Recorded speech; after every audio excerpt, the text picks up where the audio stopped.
So when it comes to writing, we know that there are plotters and there are pantsers. Plotters who like to plot out their whole story before they start writing, and pantsers who fly by the seat of their pants and just write and see what comes out. I have always been a pantser through and through. When I go to try to plot a book, my mind goes blank. Sometimes that can land me in a little bit of trouble and my entire book is unusable. But the most recent book I wrote, it's a YA thriller, and it is the one that I am currently querying to literary agents. My flow with that book was really good.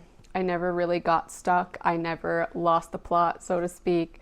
So I want to tell you a little bit about the little bit of plotting that I do to keep myself on track. You might be thinking, why would I listen to someone who just said they can't plot about how to plot? This is for people that basically don't plot. This is for pantsers. And this is sort of just like a ramble vlog style video about my writing process rather than like a how-to, but maybe you can take some inspiration from this video. And if you don't know me, I am an aspiring author. I also do book reviews. Check out the channel if you want. The first thing I do when I have a book idea is I write a summary in the style of a query letter. Now, if you do decide to pursue traditional publishing when you do finish the book, this will absolutely not be the query letter you use. That will be like a whole separate thing. This is just sort of a format to get you started on your plot, your book ideas.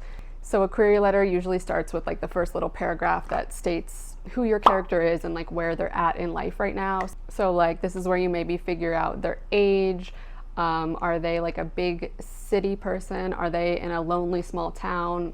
What phase of their life are they at? And then the second paragraph, usually like the inciting incident. So what is that thing that happens that catapults the story into action? So like if we're going on the typical thriller mystery route, the most generic example I can think of is like a body is found, and that catapults the story into the mystery of what happened to this person, you know? And then the third little paragraph is usually like what is at stake for the main character, or like something that ups the stakes, something like that. So again, generic example of a murder mystery. Maybe the killer is on to the main character's amateur detective work, and the main character is now in danger themselves. So these stakes can be life or death, like in that case, or they can be like emotional stakes, you know. It depends what type of book you're writing, of course. There's all different kinds of stakes. But anyways, that is pretty much my starting point every time I have a book idea. And that is absolutely not the end-all be-all method, because obviously this is just like, this is probably the bare minimum. This is probably like what most people do, because you can write this and still end up in a place where you're like completely stuck.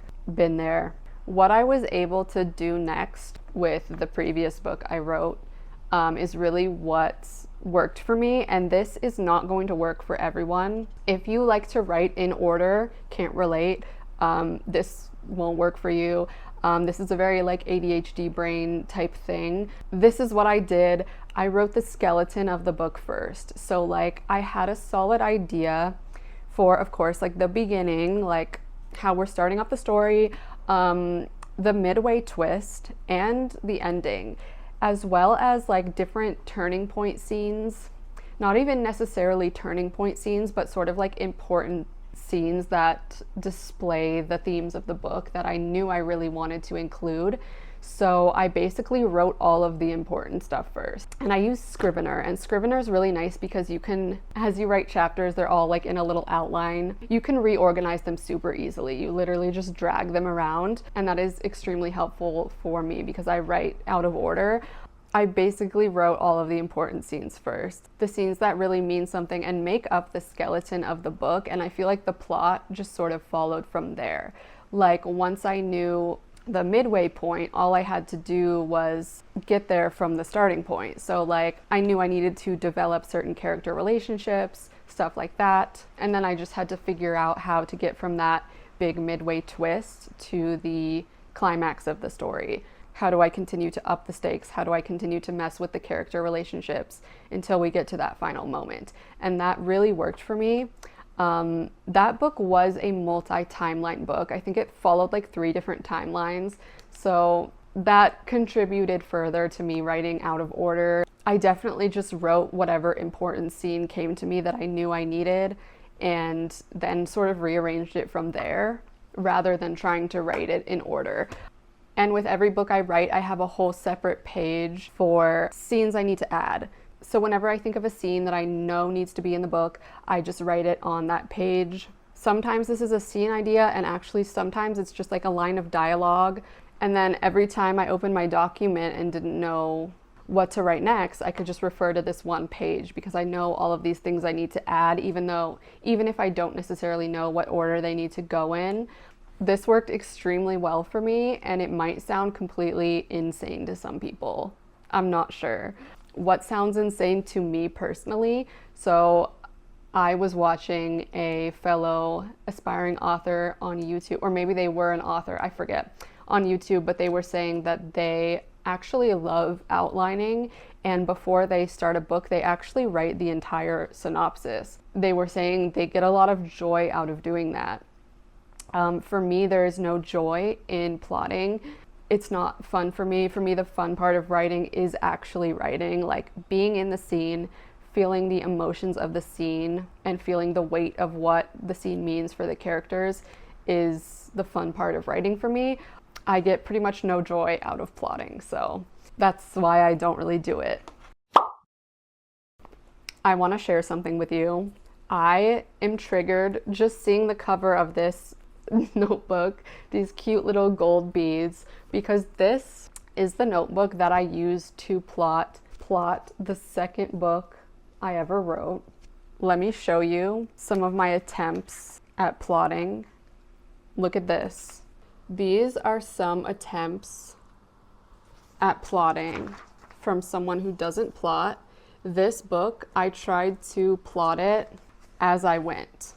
I had like the query letter style summary ready, but I didn't really have anything beyond that. And I decided to just start writing. And what kept happening was I kept having new ideas for the plot, so many ideas. Okay, like let's say I would decide a certain idea I had was a good idea. Then I would go all the way back to the beginning and pretty much redo the story to fit in this new plot point that I had, only to realize that I actually didn't want to go with this plot point. It was a lot of that. I just like could not get it together with this book. I like didn't know what was going on. Oh my God. Little character flowchart here. That was a book that I wrote in 2020 and completely abandoned after I wrote an entire first draft that basically didn't make any sense and needed so much work to get it together plot-wise that I just abandoned it. I came back in 2022 and reread it and wrote a bunch of ideas down. I did this again in 2023. Apparently, I did it again in 2025. And I never really made these edits other than like a few attempts here and there. I gave up every single time. I just wrote myself into a hole with that one and tried so hard to plot as I went, and it didn't work out for me. Now I am working on my fourth book, my first ever adult book. I'm in the very early stages of it, and I'm trying to think again about plotting. It can be hard to pick a direction to go in because what if you want to change it? What if it goes wrong? I'm trying to keep myself out of this situation. I hope that you either found this video helpful or found joy in laughing at my struggle. Subscribe for more writing and reading content, and I'll see you next time.